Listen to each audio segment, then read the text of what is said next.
The glove snapped against my wrist as I reached into the narrow gap between two cracked vinyl seats. Mud had seeped inside over the years, hardened like brown glass. My light fell across a white sneaker, no bigger than my palm, rainbow stripes dulled by clay. Inside the tongue, the ink had bled, but the initials were still there. E.H.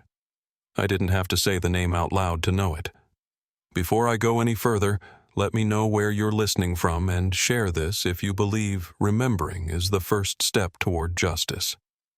I measure that spring by its sounds. Back then, Meadowbrook woke up slow lawnmowers coughing to life, a screen door clapping somewhere up the block, freight horns far off on the Red River line. By 8 o'clock, the air would already be warm, 72 or 73 degrees, damp enough to hold the smell of cut grass and gasoline under your nose. That April made the oak leaves come in fast and glossy, and it made the dust along Highway 281 hang in the sunlight like gold powder. I was 20 years old the first time I left Meadowbrook. I was 30 when I came home to bury my father. By 46, I was a ranger working out of Austin, driving more miles than I care to count, but I still kept my mother's house key on my ring and a mental map of which back roads flood first when the creeks jump their banks. Meadowbrook sits where the fields flatten into long, open miles, where a two-lane can feel like a promise and a warning. Folks here know the smell of a spring storm 30 minutes before it hits, and they'll tell you the exact distance to Dallas Museum of History, as naturally as the time of day, 80-some miles give or take, if you don't catch farm trucks. The morning of the field trip, I drove in from Austin before dawn to see my mother and to wish Emma luck. She'd been set on that senior year visit since she was a freshman, said she wanted to stand in front of the oil paintings and hear someone talk about brushstrokes like they were magic. Emma had a way of making ordinary things feel special. She'd braid her hair while pacing the driveway, sneaker heels squeaking as she turned, chattering about college catalogs and whether senior prom dresses could be borrowed and hemmed without anybody noticing. Margaret Doyle stood at the curb that morning with a camcorder the size of a brick hair sprayed into stay-put perfection, scanning for her son. Luke, tall and rangy like his daddy, was leaning against the bus's door with two other boys, pretending none of them were excited as they knocked shoulders. The twins, Sarah and Susan Harper, had their arms linked the way they always did when they were nervous, the way they did at choir recitals and dentist appointments. The driver, Robert Keene, had his elbow out the window, the way he'd had it since I was a kid, riding his roots, one freckled arm tanned to leather fingers, drumming time against yellow paint. Our school buses never idled quiet.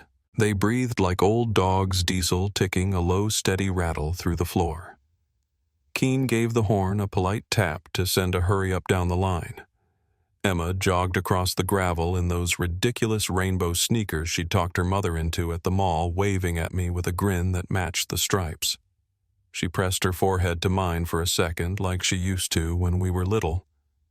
I told her to take pictures of the marble floors because the polished stone at that museum looks like water when you first step inside. She promised she would then roll her eyes when I reminded her to keep her seatbelt snug.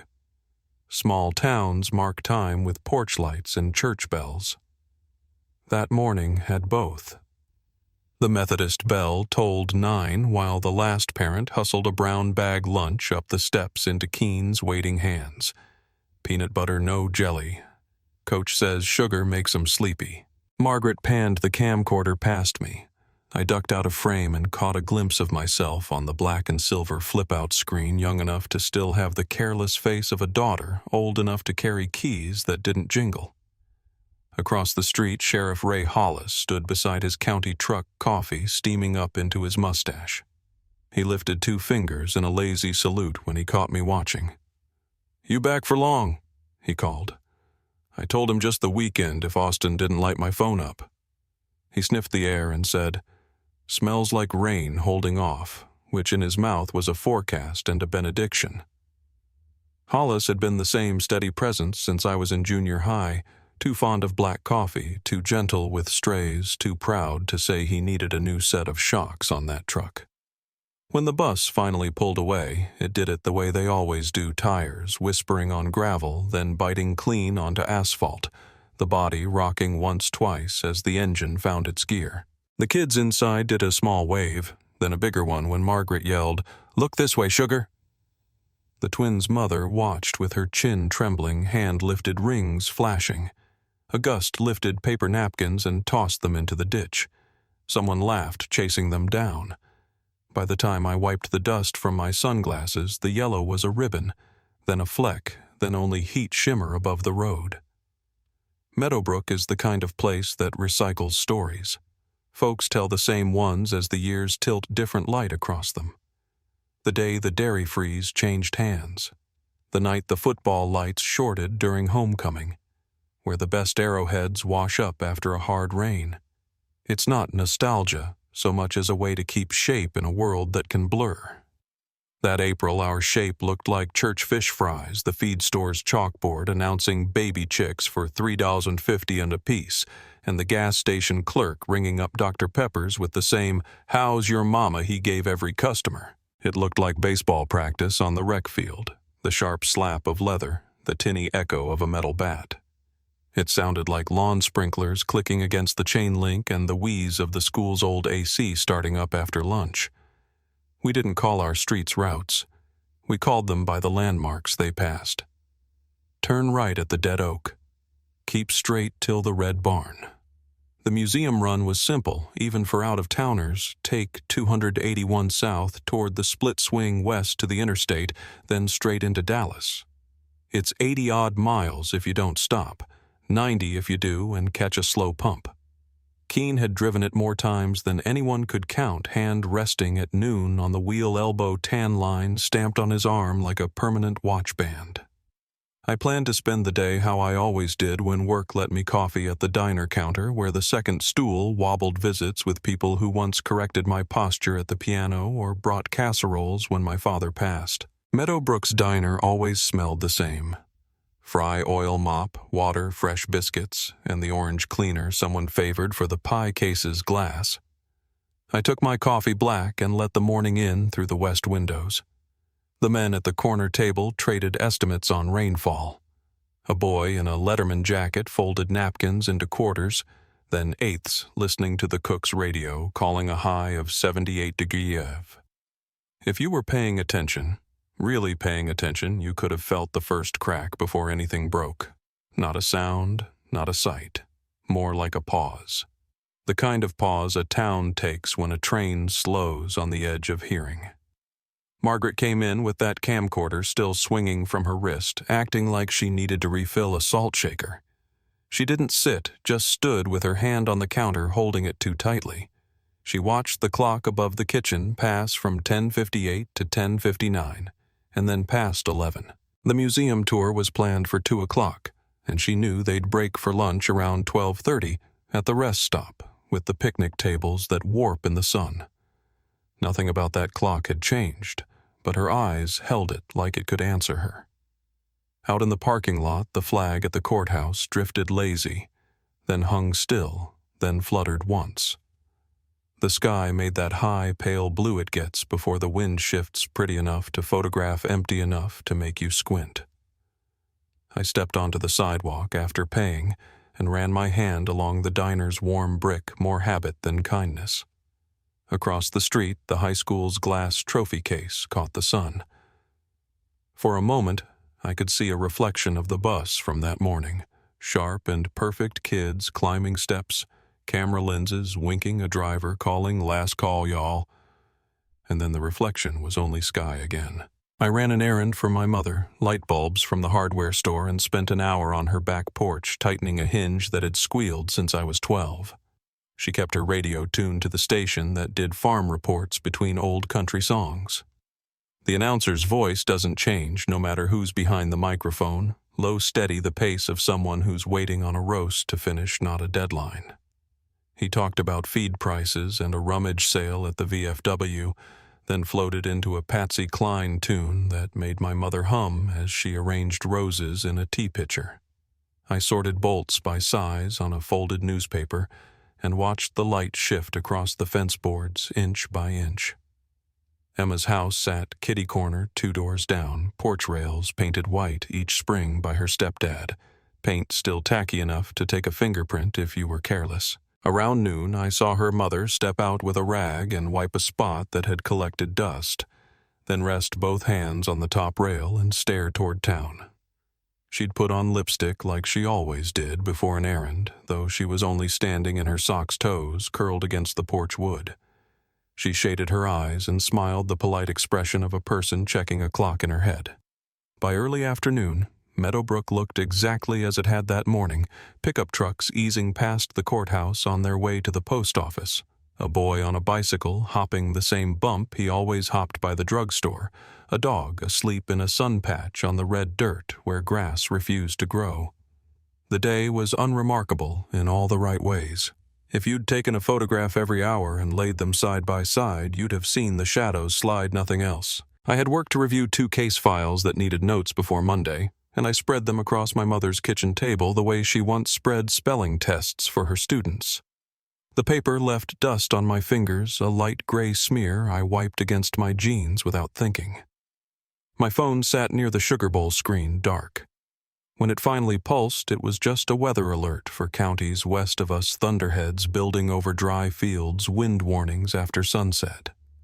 It was the kind of ping you forget as soon as you swipe it. Around 3, the sun took on that stretched quality it gets when heat rises off the blacktop. My mother dozed in her chair with an Afghan at her ankles, the radio low. A fly ticked against the screen. Somewhere in town, a siren wailed once the short "I'm in a hurry, but not an emergency call," and then the afternoon settled again.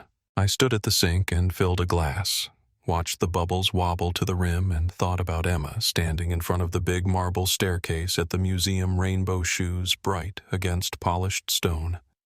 I pictured the twins whispering their way through the Civil War room, Luke pretending he wasn't reading every placard, Keen making sure nobody leaned past a velvet rope. At 4, I stepped onto the porch with my glass and listened. Meadowbrook tells you things if you're quiet. It tells you when the grain trucks gear down on the hill, when the school lets out, when a baseball game goes long by the echo of cheers. It tells you when a neighbor's screen door slams once too often, when a dog changes the pitch of its bark. That afternoon it told me nothing new. The only change I could name was the porch light across the way, Emma's porch light clicking on early around the time the sun was still a hand above the trees. The bulb set a pale circle on the steps, brightness too clean for daylight, as if someone had set a place for the evening before the table was cleared. I stood there with the glass sweating rings onto my palm and looked at that small glow, expecting to see a car swing into the drive any minute. The air smelled like warm dirt and rain that wasn't ready yet. A kid pedaled past with a baseball bat across his handlebars, the tip clacking softly with each bump. Somewhere a dog barked, then stopped, then decided against it. The flag at the courthouse lifted once and went still. By 5, I'd moved from the rail to the steps, same view, different angle. The porch light stayed on. Across town, sirens rose again, longer this time, and then faded into the distance the way a storm can sound, like it's moving toward you and away at once. I checked my phone. It stayed quiet. By 5:30, I could see the first moths testing the glass dome around that bulb, tapping it like a question they already knew the answer to. The light held steady. Headlights didn't turn onto the block. The street didn't pick up that comfortable late-day chatter it always carried when people came home. I told myself all the reasonable things. A tour runs long. A bus hits traffic. A driver plays it safe and pulls off for a slow pump. I told myself to give the evening its normal chances. The glass sweated to a ring on the step. I pressed my thumb into the condensation and drew a circle without thinking. The porch light hummed. The town breathed. And somewhere down past the bend where the oaks crowd the shoulder, the road sat empty longer than it should have. By the time the porch light burned its second hour, the air had gone heavy enough to taste. I remember standing by that window phone silent on the counter, telling myself the same thing every parent and neighbor in Meadowbrook must have been telling themselves right then, that traffic was slow, that a museum tour had run long, that any minute now the sound of a bus engine would rise over the fields. But evening settled deeper, and the silence turned dense like wool stuffed in your ears. At 7, Margaret Doyle called the house. Her voice was steady, polite, even the way you speak before worry takes shape. She asked if I'd heard from Emma, said she'd tried the school, the bus company, even the museum switchboard. Nobody knew where they were. I told her I'd drive down to the high school and see if the principal was still there. By the time I pulled onto Main, the parking lot was half full parents in work clothes headlights, cutting restless circles across the building. Inside the front office buzzed with low voices and the whine of the fax machine. The principal stood by the counterphone pressed to his ear, nodding, though no one could hear the other end. When he hung up, his face had that look of someone calculating, not yet panicking. They didn't check in anywhere, he said quietly. Museum never saw them. I remember the clock above his desk read a few minutes past 8. We spread maps across the counter, tracing the route south 2-lane to 281, then west toward Dallas. It wasn't much road to lose a bus on. Sheriff Hollis arrived not long after Boots' muddy hair still damp from a shower. He looked around the room, eyes narrowing as he registered every face. No calls, no sightings, he asked. The principal shook his head. Hollis nodded once, like a man marking the start of a long night, then sent deputies to check the rest stops along the highway. I offered to ride with them, but he told me to stay close, said he might need someone who knew the families. That was his way of saying he knew I wouldn't sit still anyway. Outside, the night was calm, too calm for what it was becoming. Crickets sang in the ditches, and the flag on the pole barely stirred. Down by the bleachers, a handful of teachers stood smoking, their faces lit by small orange flares. Every so often, one of them would turn listening for the sound of a diesel engine, then drop their eyes again. Around 10, the first parents began calling friends farther down the road, asking if anyone had seen the yellow bus. One man swore he caught a glimpse of it outside a diner halfway to Dallas, but no one could confirm it. Another woman said her brother-in-law worked highway maintenance and he'd seen nothing. No tire marks, no broken fence lines.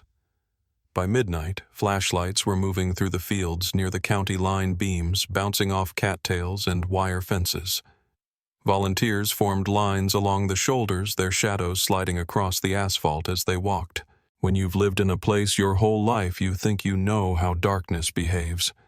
But that night it felt different, thicker, less forgiving. The kind of dark that eats sound. I remember standing on the shoulder with Hollis, the two of us staring down the highway as if we could will those headlights to appear. He rubbed his jaw and muttered, "No skid marks, no debris. Hell, if it rolled, we'd smell the fuel." The radio at his hip crackled with static and half words, none of them good. At some point, he handed me a flashlight and told me to stay near the vehicles in case anyone returned on foot. It felt absurd even then. 25 kids and a grown man don't just walk home across open fields, but no one said that out loud. By dawn, word had spread beyond Meadowbrook. News vans began rolling in their satellite dishes, folding up like insects at rest stops. Reporters leaned against their hoods with coffee cups and notepads, waiting for something to film. The sun came up gray and sullen, hanging low in a sky streaked with the kind of clouds that promise rain but never deliver. Mothers huddled together in the school gym while deputies checked the back roads again. Someone had brewed a fresh pot of coffee in the teacher's lounge. The smell of it clung to everything, mixing with the sharp bite of copier toner and panic. Hollis pulled me aside near the bleachers mid-morning. He had that tight set to his jaw I'd seen before on accident scenes. "We've got helicopters in from Tyler," he said. "They'll start sweeping the river bend first. I asked if there was any sign, tire tracks, glass, anything. He just shook his head. It's like they vanished." I nodded because there was nothing else to do, but my stomach dropped. Even in those first 24 hours, I could feel it, the way the town was already bending under something it couldn't name. By the second day, every ditch had been combed, every culvert peered into. Volunteers drove the same miles over and over their taillights, weaving through the fog that clung to the low ground. People began to whisper theories, small ones at first. Wrong turn engine trouble, maybe a robbery. Anything that could make sense of silence. But as the hours stretched into days, those theories turned stranger. Someone claimed the bus had been spotted miles west. Another swore the driver had debts that maybe he'd taken off with the kids for ransom. Meadowbrook isn't the kind of place that traffics in conspiracy, but when a community runs out of facts, it fills the space with stories. I remember visiting Emma's house on the third night. The porch light was still on. Her mother sat at the kitchen table with a police scanner turned up too loud, its crackle filling the room like static in a bad dream. Plates of untouched food lined the counter, each one wrapped in plastic by neighbors trying to help. I sat with her until near midnight. She didn't cry. She just stared at the scanner as if the right frequency might bring her daughter's voice through. Before I left, she asked me if I thought they were cold. I told her no, they'd be fine, that buses were built to hold warmth long after the engine shut off. She nodded, but her eyes didn't believe me. When the first week passed without a trace, the search scaled up. State police dogs' sonar dragged through the creeks. They brought in divers to check the deep channels under the bridges. I stood on the embankment one afternoon watching the water swirl brown and fast around the pylons. The current could hide many things, but not a full-sized school bus. When the divers came up shaking their heads, the air felt heavier somehow, like even the river had swallowed its breath. The town began to crack then. The grocery shelves thinned as reporters filled the motels. Churches held vigils every night. Candles melted into wax puddles on the steps. The school kept the gym open around the clock for families who couldn't bear to go home. Inside, the sound of folding chairs scraping against tile echoed off the walls like footsteps that led nowhere. I slept in my truck most nights, parked near the high school phone on my chest, waiting for a call that never came. On the 10th day, the governor's office announced the official search suspension. Not a conclusion, just a pause. Hollis stood on the courthouse steps, reading from a statement, his voice steady but small under the open sky. No evidence of foul play, he said. No confirmed sightings. The investigation remains ongoing. Behind him, parents clutched each other, some shouting, others just whispering the same names over and over. Emma, Luke, the twins, Robert Keene. The wind carried their voices toward the fields, but the fields didn't answer. When the reporters left, Meadowbrook went quiet in a way I'd never heard before. You'd drive past the empty playground and hear only the squeak of one loose chain in the wind. Porch lights stayed on long after midnight. The hardware store put a discount on batteries because everyone was burning through them. Some families moved away within months. Others couldn't. I went back to Austin eventually, back to my cases, but every time the phone rang late, my stomach still clenched the same way it had that first night. For years, the Meadowbrook 25 became a ghost story told in rest stops and classrooms, the kind that starts with a whisper. Did you hear about that bus and ends with silence? I tried to let it fade. You tell yourself that time dulls edges, that grief turns to memory, and memory to something bearable. But time never touched Meadowbrook. Each year on the anniversary candles lined the high school gym floor, 25 small flames trembling in the draft from the door. And every year when my shift schedule allowed, I stood in the back row and watched them burn down to nothing. 16 years later, I was sitting at my desk in Austin when the call came through. Rain tapped against the windows, steady as a clock. The voice on the other end belonged to a deputy out of Meadowbrook Young, unsure. He said a construction crew east of town had unearthed something. Metal. Yellow paint. Maybe nothing. Maybe everything. My pen froze over the report I'd been writing. For a second, I couldn't breathe. The room around me seemed to recede, the hum of the fluorescent light stretching into silence. When I finally spoke, my voice didn't sound like mine. I asked him to hold the site, no press, no movement until I got there. He agreed. I hung up and sat still, the pen rolling from my fingers onto the floor. Outside, the rain thickened, streaking the glass in silver threads. It took me an hour to sign out the vehicle, another to clear the Austin limits, and by the time I reached the county road, the clouds had dropped low enough to brush the treetops. I remember that drive in fragments, the hiss of tires on wet pavement, the red smear of taillights ahead, the hollow drum of wipers. I didn't play the radio. Couldn't. My hands gripped the wheel until my knuckles ached. When I turned off onto the back road leading to the site, the world narrowed to my headlights and the steady rhythm of rain. Floodlights glowed ahead through the mist, pale cones of white cutting into the mud. Deputies stood behind yellow tape, their boots sinking an inch with every step. One of them lifted the tape for me as I approached. The air smelled of diesel and wet clay. In the pit below, the ground had collapsed just enough to reveal a curved strip of metal, rusted through in places, but unmistakably yellow. I slid down the slope, mud sucking at my boots until I could see it up close. The paint was flaking, but under the grime you could still make out the faint outline of black stenciled letters. D45. The district code. Ours. My breath hitched before I could stop it. 16 years of silence had just cracked open in the dirt. I reached out gloved fingers, brushing the surface, and the metal crumbled beneath my touch like old paper. Somewhere behind me, a deputy called for more floodlights, but I barely heard him. The rain hissed against the tarp, and for a moment the noise sounded like whispers, soft-layered, too familiar. I straightened slowly, staring into the dark beyond the pit. The past had been buried here, deep and deliberate. And for the first time since 1998, Meadowbrook was about to give something back. They'd set up a floodlight rig by the time I got back to the site the next morning.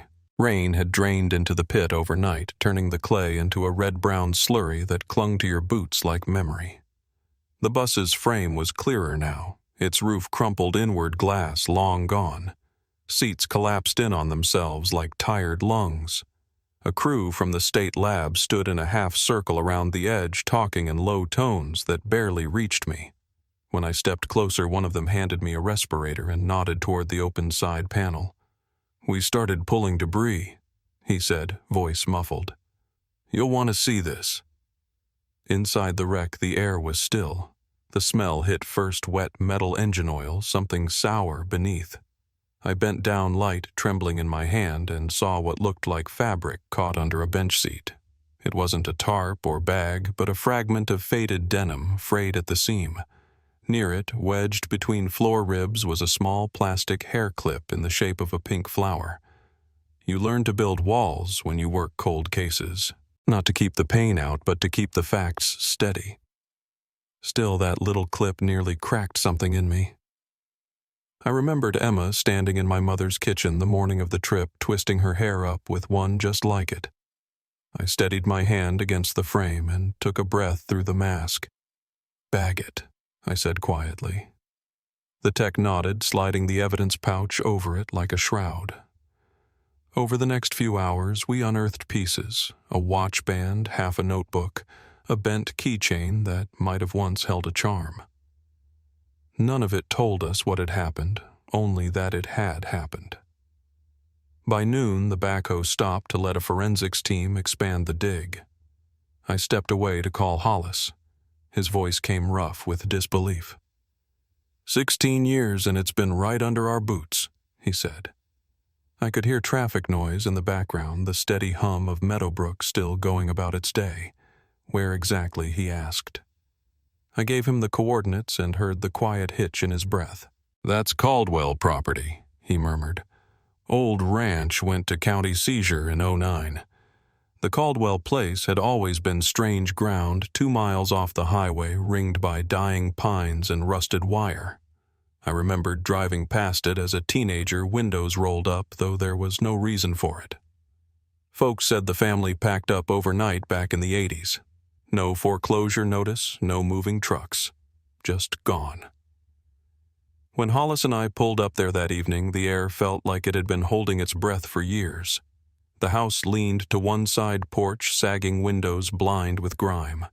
A sheet of tin flapped somewhere in the wind, tapping against the siding like a slow heartbeat. We started with the main room dust heavy enough to mute our footsteps. Furniture still stood where it must have been left, table half set with cracked plates, curtains stiff with age. Mice had tunneled through the sofa cushions, leaving trails of seed husks and decay. It was the smell beneath all that turned my stomach wet earth and rot, but older somehow buried. I followed it to a corner where the floorboards had warped upward, as if something underneath was pushing to be remembered. Hollis crouched beside me, pressed his palm flat. "Feel that," he said. The wood pulsed slightly when we shifted weight hollow underneath. We pried up the boards one by one until we found what the house had been hiding. A staircase. Narrow, steep cut straight into dirt. I remember the first step down, flashlight slicing through a curtain of cobwebs. The air was colder below still and thick enough to sting the throat. Hollis's beam caught a wall, hand-drawn markings, spirals and crosses carved deep into the clay outlines of palms pressed flat into the surface. It wasn't graffiti, it was ritual. The room widened into a crude chamber, maybe 20 feet across. Wooden benches lined the walls. The center held a long table covered in brittle wax and old photographs.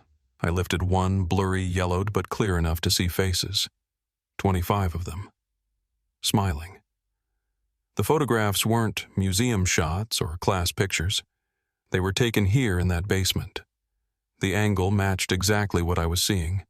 The benches, the dirt walls, even the crude altar in the corner. Some of the kids were posed standing, others sitting cross-legged, hands clasped. Behind them, a man's shadow stretched tall on the wall. On the back of each photo, written in black marker, were dates. The last one read, April 12th, 1998. Hollis whispered, "Jesus," and I knew then we'd stepped into something far older than the missing bus. In the far corner, under a fallen beam, we found a half-burned ledger. The pages were brittle edges, eaten by mold, but enough words survived to tell the shape of it, lists of names, meeting times, phrases like renewal, offering, cleansing. At the bottom of one page was a symbol, 3 interlocked rings. I'd seen it before painted on an old sign at the edge of town when I was a child. Assembly of the Covenant. I never knew what it meant then. Now it felt like a whisper at the back of my neck. We sealed the basement that night and called in the bureau. By morning, the property was wrapped in tape and floodlights. Forensic teams in white suits moved like ghosts between evidence tents. Hollis and I stood off to the side, drinking burnt coffee from paper cups. Neither of us said much. There wasn't a word in any manual for what we were standing on. The lead agent, a sharp woman from Houston named Delgado, arrived just after sunrise. She listened as I walked her through what we'd found, eyes narrowing at each detail. The Covenant was a small-town church network, she said when I mentioned the symbol. Disbanded in the late 80s after fraud charges. Most of their records vanished. "You're telling me they were active here again in the 90s? I nodded. "At least one cell," I said. "And they took 25 kids." Over the following weeks, excavation around the Caldwell Ranch widened. We found evidence of gatherings, rows of folding chairs rusted, offering plates, lanterns melted into puddles of glass. Near the edge of the property stood what had once been a storage shed. Inside walls were covered in children's handwriting Bible verses, some backwards, some crossed out. Every letter written in black marker. In the dirt beneath technicians' unearthed bones of small animals arranged in spirals, each centered around a wax-dripped candle base. Someone had built a faith from fear here. I spent nights at the temporary command trailer going through town archives trying to connect names from the ledger to anyone still alive. Some were obvious mayor's name, pastor's name, a few council members from that era. But others were ordinary farmers, teachers, even parents of the missing. The deeper I dug, the clearer it became the Covenant hadn't been a fringe cult hidden in the woods. It had been Meadowbrook, or at least part of it. The hardest call I ever made was to Emma's mother. I owed her truth, even when truth broke clean through the floor. She answered on the second ring. "You found them, didn't you?" she asked. No hesitation, no hope in her voice. I told her we'd found the bus, that we were still working on identifying what was inside. She didn't speak for a long time. When she did, it was barely above a whisper. "Don't let them bury it again," she said. Then the line went quiet. 2 days later, a woman from the county assessor's office called with something odd. She'd been cross-referencing property leases from the early 2000s and noticed the Caldwell land had been rented briefly in 2011 by an entity listed only as the Renewal Trust. The name felt too deliberate, too close to what we'd already seen.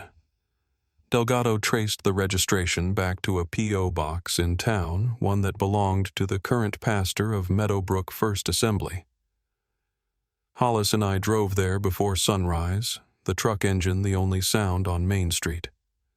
The church sat at the edge of town, brick, faded pink steeple leaning slightly.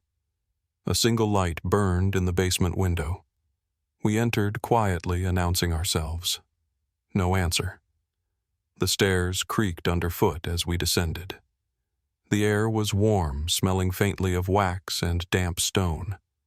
Along the basement wall, new carvings repeated the old symbols, only cleaner, sharper. A table in the center held rows of candles burned to stubs. Around it in a circle were 13 folding chairs, and on each chair sat a white robe neatly folded, a small tag pinned to the collar, first names handwritten in black ink. Some were familiar. Emma's among them. I stood there a long time before speaking. Hollis finally said, "Looks like they were still meeting." My flashlight passed over a chalkboard hung behind the table. In the same jagged hand that marked the ledger, someone had written, "We are still waiting." The words felt alive in that stale air, a pulse left behind. That night, as the evidence team cleared the church, I walked outside to get air. The streets were empty, the town hushed like a held breath. The wind moved through the trees with that faint, dry whisper you only hear before rain. I leaned against the truck and looked at the steeple's shadow stretching across the grass. Meadowbrook had always been a place that kept its stories close, the kind of town where every secret knew its porch. But this was something deeper. It wasn't neglect or coincidence. It was belief twisted and buried, waiting for a reason to rise again. By the time I got back to the motel, it was near midnight. Delgado's team had stayed behind to secure the site. I sat on the edge of the bed, uniform, still damp from the field, staring at the pink hair clip they'd returned to me after processing. It sat in an evidence bag under lamplight, tiny and weightless, yet somehow heavier than anything else in that room. I thought about Emma, her laugh, her certainty that she'd outgrow Meadowbrook, and how that bright faith had been swallowed by something that wore the same Sunday smile as her neighbors. Sleep didn't come. Around 2, I got a text from Hollis, "Call me." Now. I stepped outside, phone pressed to my ear. His voice was low, urgent. "We've got movement at the church," he said. "Someone tripped the sensor we left behind." I told him to hold position till backup arrived. He hesitated, then added Claire. They were singing. The line crackled, faint background noise of voices carrying through static. A melody I couldn't place, soft and slow. Then the call dropped. I stood there in the dark, the sound of the wind threading through the phone's echo still in my ears. The night stretched wide and empty around me. For the first time since the dig began, I felt it not just fear, but the shape of something returning. Whatever had started under that ranch hadn't ended 16 years ago. It had simply gone quiet, waiting for someone to listen again. The line went dead before I could ask where he was. For a few seconds, all I could hear was the low hum of the highway and the pulse in my own ear. I climbed into the truck engine, still warm, and drove straight toward the church. The streets were empty except for fog pooling low in the ditches. When I pulled up, the floodlights were still dark, just that thin glow from the basement window, the one that had burned every night since we found it. I saw Hollis's cruiser angled across the lot door, open, radio hissing static. I called out once, my voice low, and the echo came back thin and warped by the wind. Then I heard it, the sound he'd mentioned before the call dropped. Singing. Not loud, not like a congregation. It was quiet, layered voices carrying through stone a melody old enough to sound wrong coming from human throats. I followed it toward the back flashlight, cutting through the mist until I saw the basement door cracked open, light trembling along the edge. Inside, the air was heavy with wax and smoke. The song ended just as I reached the bottom step, replaced by a murmur of voices, and then nothing but breath. I remember thinking how small the space looked compared to that first-time folding chairs now arranged in a ring, candles burning low. And in the center stood a man I recognized from photographs, though the years had carved him down, Pastor Harold Klein. He was one of the original names in the old Covenant ledger, presumed dead in 2003. But there he was, robe hanging loose around a body gone to bone eyes, sunken deep in shadow. Beside him were half a dozen figures, men and women my age, faces pale in the candlelight. And behind them, near the wall, stood a young man with chains around his wrists. He couldn't have been older than 30, clothes torn, hair matted. It took a beat before my mind caught up. Daniel Cooper. He'd been one of the 25. I raised my weapon and shouted for everyone to stay still. The pastor turned toward me slowly, the way a man moves when sound takes its time reaching him. "You don't belong here," he said, voice soft but steady. "This is a place of renewal." The others didn't look at me. They looked at him like they were waiting for permission to breathe. Hollis stepped out from the shadows behind the altar, gun drawn but trembling slightly.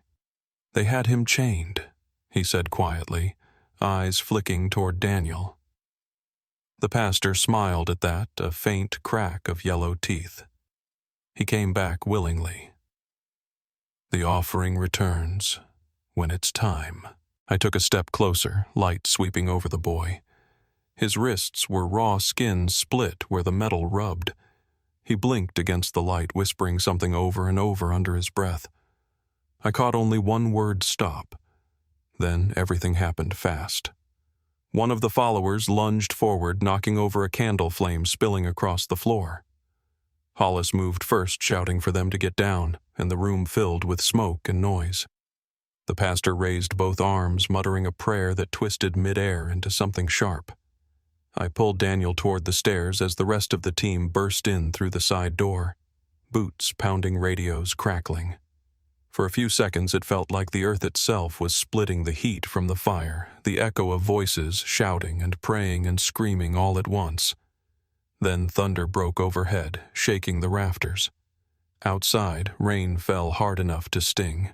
We dragged Daniel through the mud, his legs weak, eyes wide and unfocused.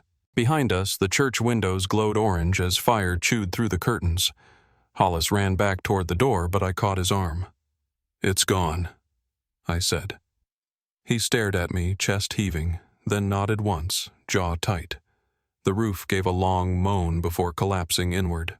For a moment the flames were swallowed by the rain, and everything went quiet, except for the hiss of water on wood. We found 5 survivors outside, members of the Covenant, coughing, soaked eyes vacant. They didn't run. They just stood there, arms out, faces tilted toward the sky like they were waiting for something else to fall.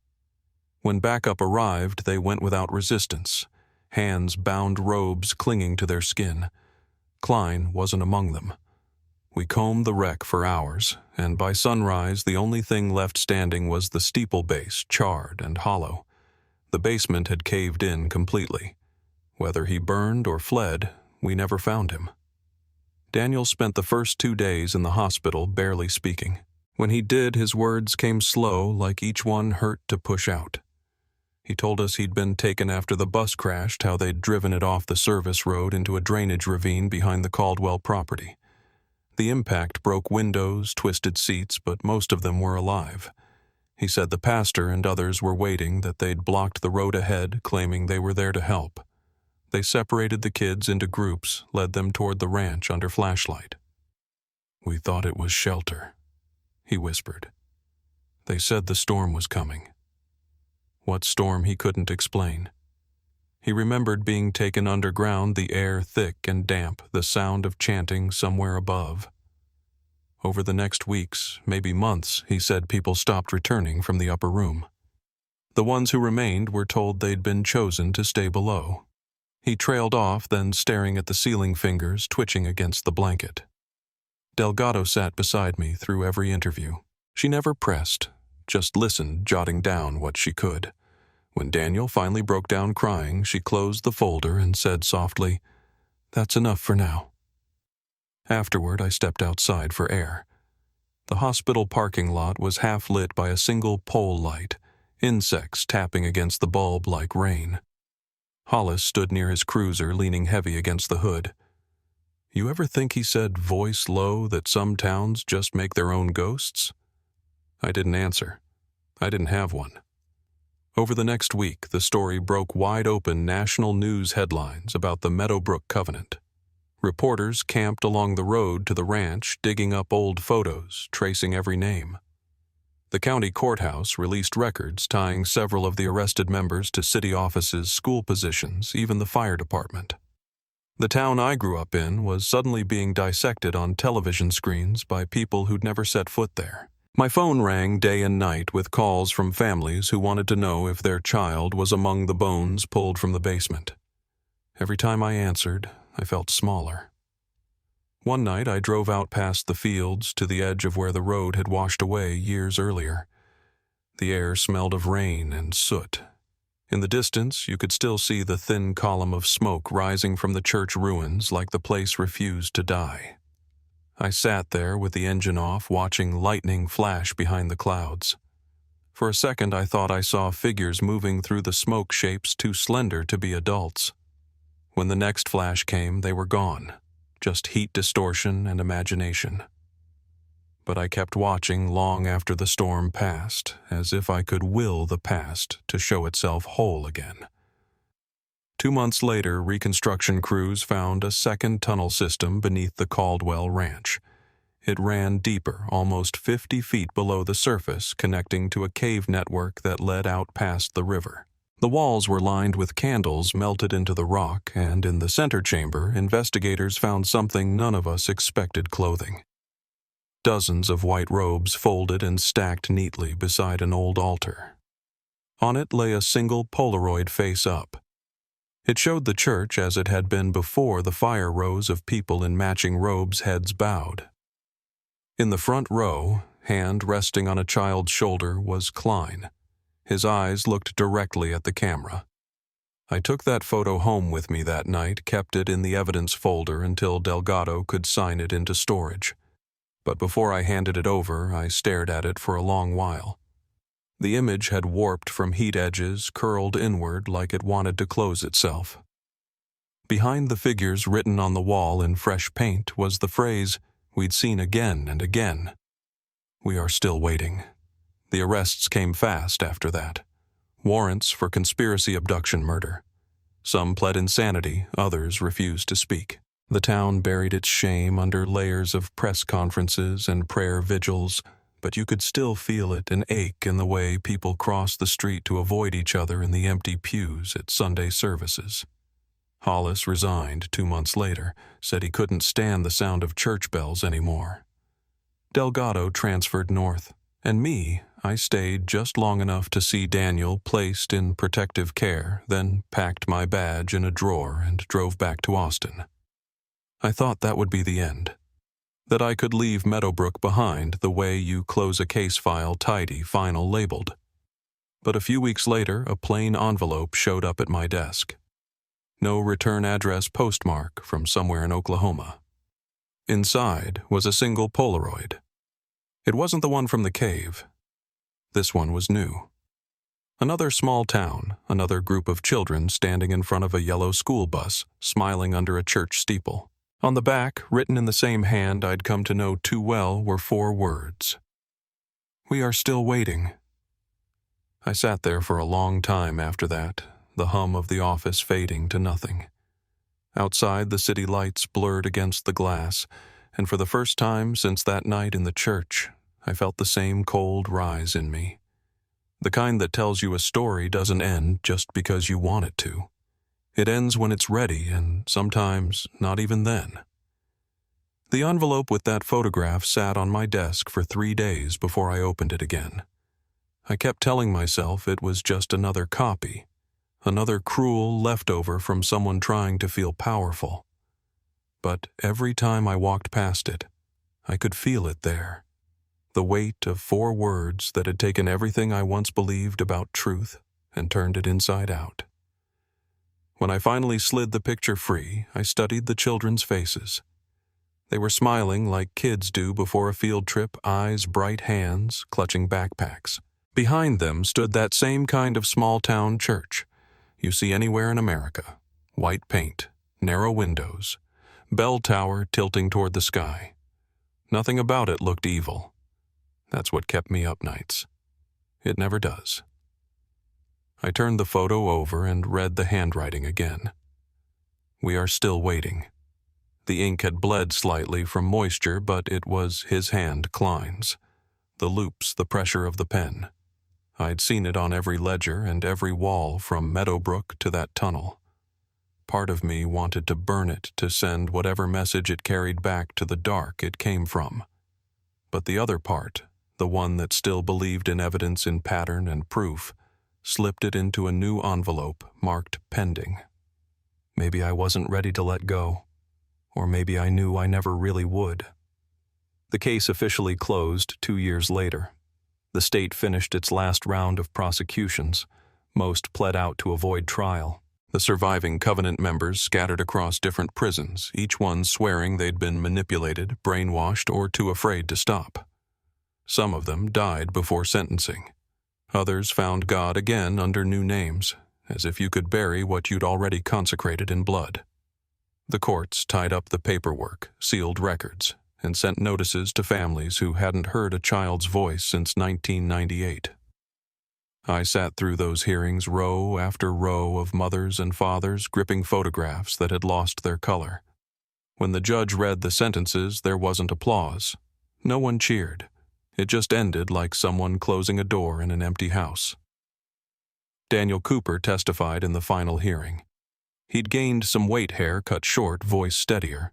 But when he spoke, you could still hear the tremor of someone who'd lived too long underground. He didn't describe the rituals or the chanting. He didn't have to. His silence did it for him. When he stepped down from the stand, he didn't look back. I watched him walk past the defense table, past the reporters, and into a hallway lined with light that seemed too bright for what we'd just heard. Last I knew, he'd changed his name and moved north somewhere with real winters. I hope he found quiet there. As for Meadowbrook, it exists now in 2 halves. There's the version people see when they drive through a rebuilt church, a new mayor, a mural of sunflowers painted over the side of the diner. Then there's the other one, the part that lives under the skin of every local still there. The silence when someone mentions the field behind the school. The way porch lights stay on a little longer than they used to. You can rebuild a place, but you can't scrub what happened underneath it. I learned that walking those roads again years later, the earth still scarred from where the backhoes dug out the bus. Grass grows there now, but unevenly like the ground remembers. The state invited me back for a memorial that spring. 25 names engraved on a bronze plaque near the courthouse lawn. It was simple, no speeches, just a prayer, and the sound of wind chimes someone had hung from the oak branches. Emma's name was 3rd from the top. I traced the letters with my thumb, feeling the cool metal warm beneath my skin. Her mother stood beside me, older face lined with years that never gave her rest. She said, "You kept your promise." I wanted to tell her that promises don't feel like victories, not when the cost is counted in years and graves. but I just nodded because some words should never have to be spoken. After the crowd thinned, I walked down Main Street. The air smelled like honeysuckle and motor oil. Teenagers were leaving the diner laughing, throwing fries at each other the way kids always have. For a moment, I let myself believe they were safe, that they'd grow up never knowing how easily the ordinary can turn on you. But as I passed the church lot, I saw something that stopped me. A young pastor, maybe 30, hanging a sign over the doorway that read, "Welcome Home." The letters were painted white over fresh wood. I stood there a long time, watching him, the hammer steady in his hand. Then he turned, smiled politely, and said, "You must be visiting." I nodded, said I used to live here. He looked proud, told me they were rebuilding with new hearts, new hands. I wished him luck and meant it. But as I walked away, I caught my reflection in the glass of his office window. For a second, the angle made it look like the old church behind me was still burning. I retired the next year. After 3 decades in uniform, the silence of an empty house felt foreign. Some nights I'd wake before dawn, certain I'd heard that faint hum of a bus engine far off in the dark. It's funny how memory plays tricks. You think you've outgrown it, but it waits for you patient as weather. I started writing reports by hand again, even after the department switched to digital. Something about ink felt honest. I kept copies of everything: field notes, photographs, maps, all boxed and labeled in the attic. A few years back, a journalist asked to interview me for a documentary. I told him no. Not because I wanted to protect the guilty, but because some stories lose their truth once you give them to a camera. They're meant to be spoken, not broadcast. They're meant to live in the pauses between breaths. There are nights I still dream about that basement. I can smell the damp earth, feel the grit between my fingers as I touch those carvings. But the dream always shifts before it turns dark. I see Emma sitting at a long table, sunlight pouring through cracks that weren't there in life. She looks up and says, "You came back like she's been waiting for me." Then I wake to the sound of birds outside and remember that the world keeps going whether we're ready or not. Every year since the memorial, someone leaves a pink hair clip on the courthouse steps. Always the same kind, the kind a 17-year-old would have worn on a sunny morning in April. No one ever sees who does it, and no one talks about it. It just appears with the dawn and disappears by dusk like a small, quiet ritual of its own. I like to think it's her mother, but maybe it's someone else. A classmate, a teacher, a stranger who just remembers. Maybe it doesn't matter who. Maybe what matters is that it's still happening. I kept the photograph from that envelope locked away for a while until one night I mailed it to the Bureau's archive division with a short note. "If you find them, tell them we're still here." I never got a response, but that's all right. Some things don't need closure. Some things just need witnesses willing to stand in the dark long enough to prove the light existed. Sometimes I drive back through Meadowbrook on my way to other places. I park by the old school lot where the grass grows patchy, where the road turns to gravel, and I sit with the windows down. The air there feels different, cleaner maybe, or just older. I listen for engines, for laughter, for any sign that the past has settled.